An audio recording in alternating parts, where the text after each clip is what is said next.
Dr. Freddie Membe grew up in a university setting where he was always publishing, where he was always talking about the greater good of this country. He worked, but left work as soon as there was a chance to change the politics of this country. He participated in it.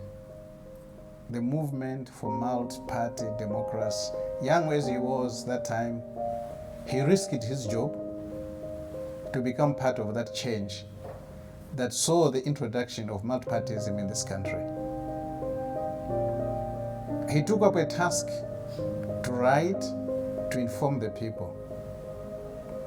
A task that later on translated or transcended into the Weekly Post and the Post newspaper. There's a lot written about the Post newspaper, but the story of the Post newspaper is yet to be written. It's yet to be written. Most people are yet to hear the true story of the Post newspaper. All they hear is they didn't pay tax.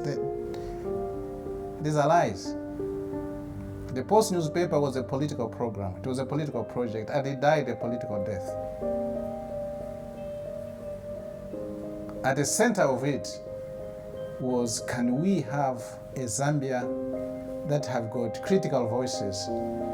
Can we have a democratic space that allows people to speak, to challenge authority? He lost many friends that way. He was abused, insulted, threatened, but that didn't stop him.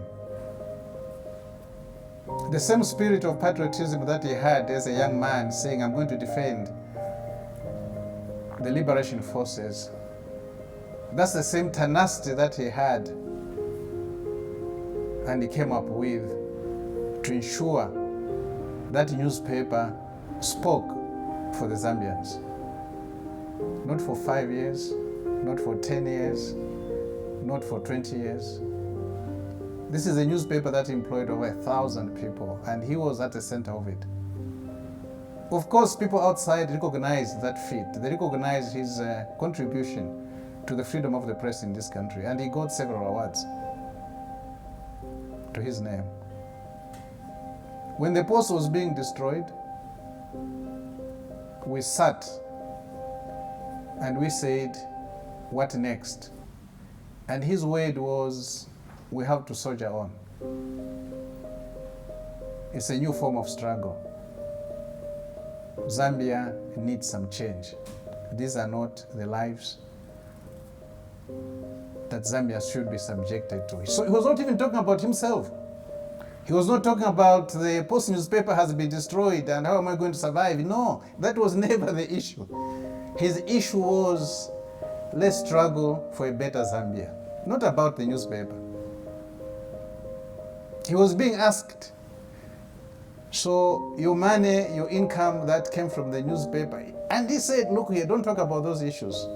I was born naked. I didn't have things. These things are acquired. And when I die, these things don't matter.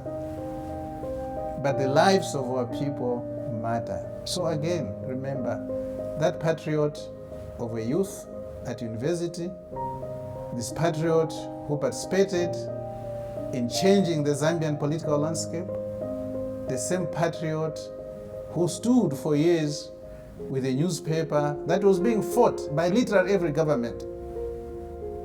He's standing and saying, it's not about me.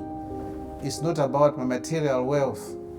He says, what I care for now is maybe my life. So long I'm alive, we'll continue struggling. That's patriotism at its best. So when the Socialist Party was being formed, we sat again and said, Zambia needs social transformation, socialist transformation, and lead the vehicle, the party. He said, no, I don't have to. I'm a socialist, I'm a Marxist. I'll make contributions. I can lead in any position. I don't have to be the leader of the party.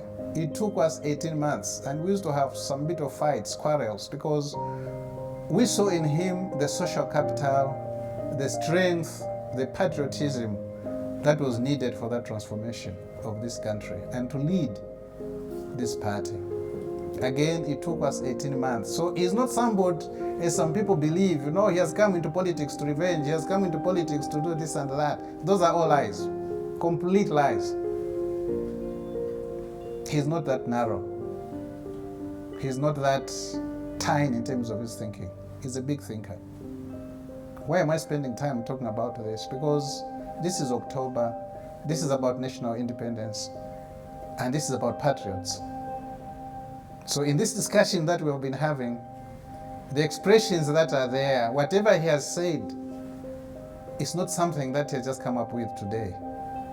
This is a person whose lifelong is mirrored by being a true patriot of this country, by loving the people of this country, by a sense of attachment to this continent and to humanity. And it's always a privilege to have such a comrade, such a brother, such a friend.